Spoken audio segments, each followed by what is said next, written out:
welcome to another video review by cigarfellas.com. My name is Brent. I'm going to be doing your video review today. Today, I was thinking that I would do the Quesada Oktoberfest. This is the Bavarian. It's the smaller of the two that came out in 2011.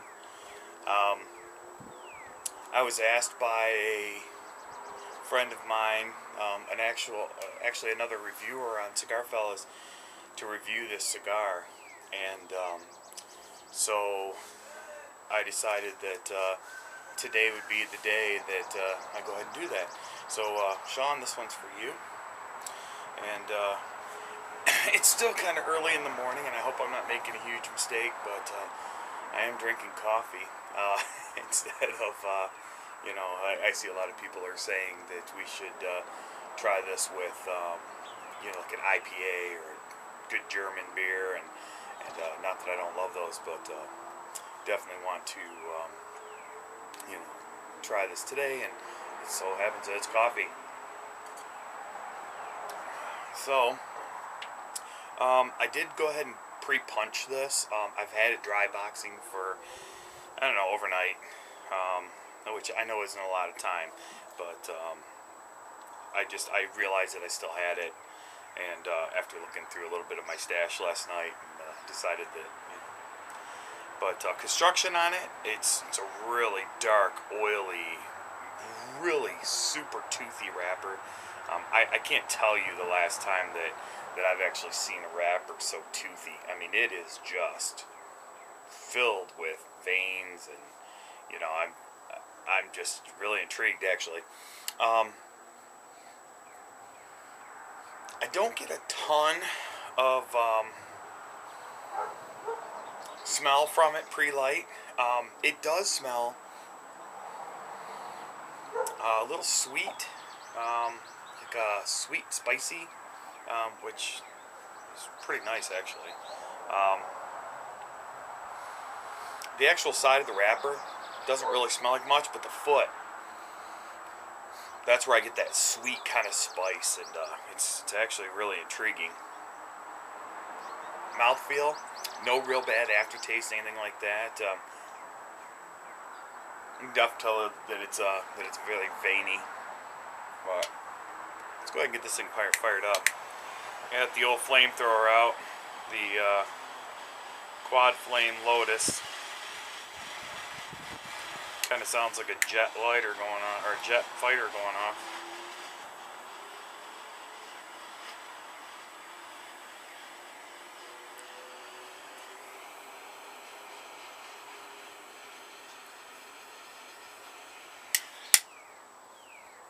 Doesn't take long to light just about any cigar with that thing.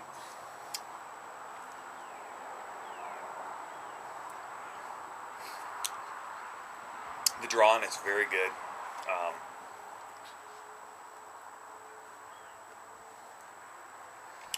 Retrohale, a little spicy, not bad at all. Kind of medium bodied, I'd say.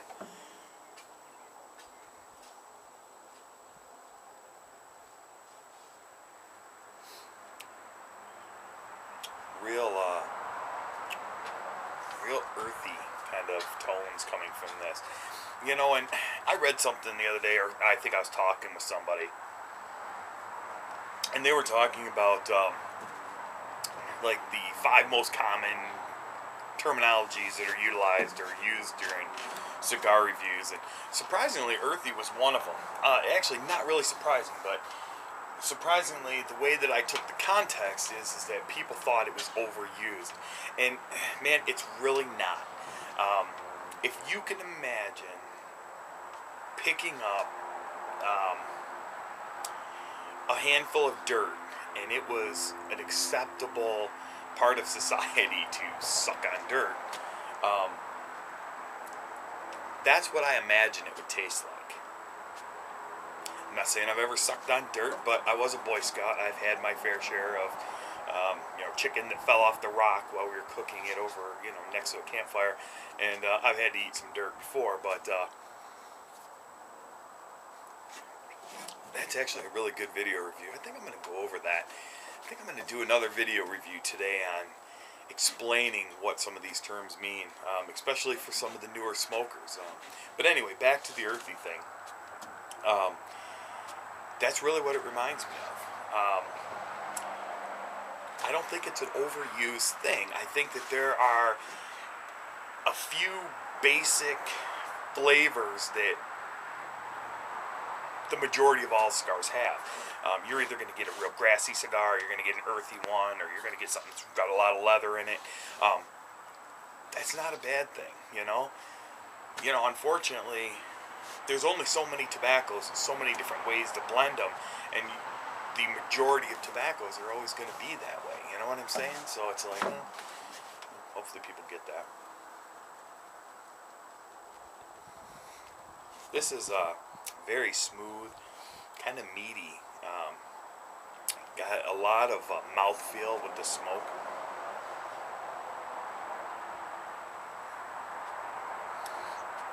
When that smoke's in my mouth, it makes it feel full. It's definitely a thick, robust smoke.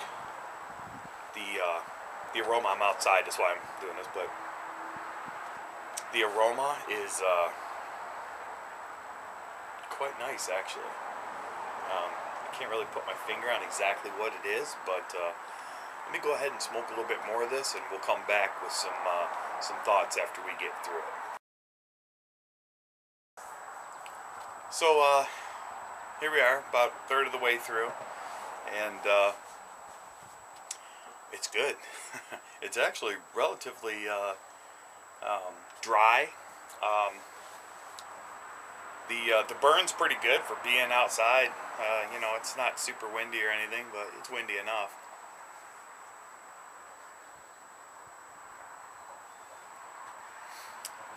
Still has some earthy tones, a little bit of leather.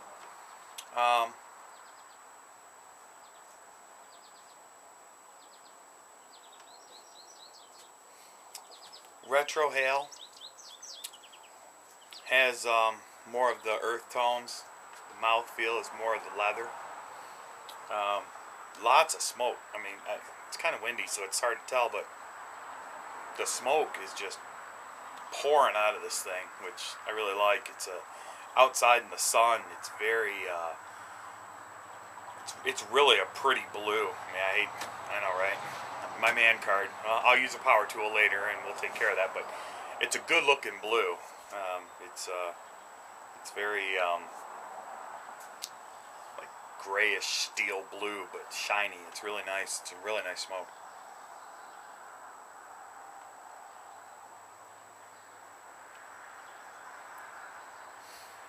Draw is still good.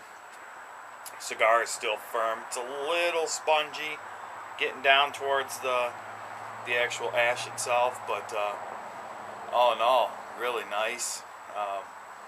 The ash is really, really dark, almost like a dark gray. No, more like almost black on the outside. The center is kind of gray, which is really kind of nice. I've never really seen one that's quite like this. I think maybe the Viaje Zombie was about the closest thing to it, which I don't want to compare this to the Zombie because they're nowhere near, but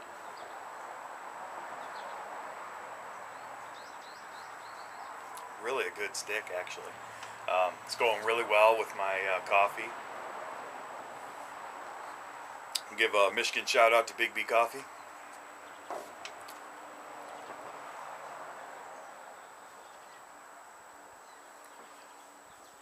It's very, very flavorful as far as like the earth tones and the leathery combination. Little slight bit of spice, but to be honest, that spice could easily be more of like a minerally taste. It really is a good stick. If you guys don't have them, you can still find them. People have them for sale. I went and looked up a few because I don't have any of the Ubers, which are the 6x65s. And I just posted out on one of the forums I belong to that I was looking for some. So kind of looking forward to maybe getting a hold of a couple of those and doing a review on those as well. my burn kind of went to heck right there. But all in all, like I said, I mean, I'm outside. I don't ever count that against a cigar. I've seen some other reviews where people say that their burn's a little uneven if you don't dry box them long enough. This was kept at about 63% humidity, 64% actually, give or take a couple. But I'm pretty impressed. It's the first one I've ever had. It's the first Quesada I've ever had.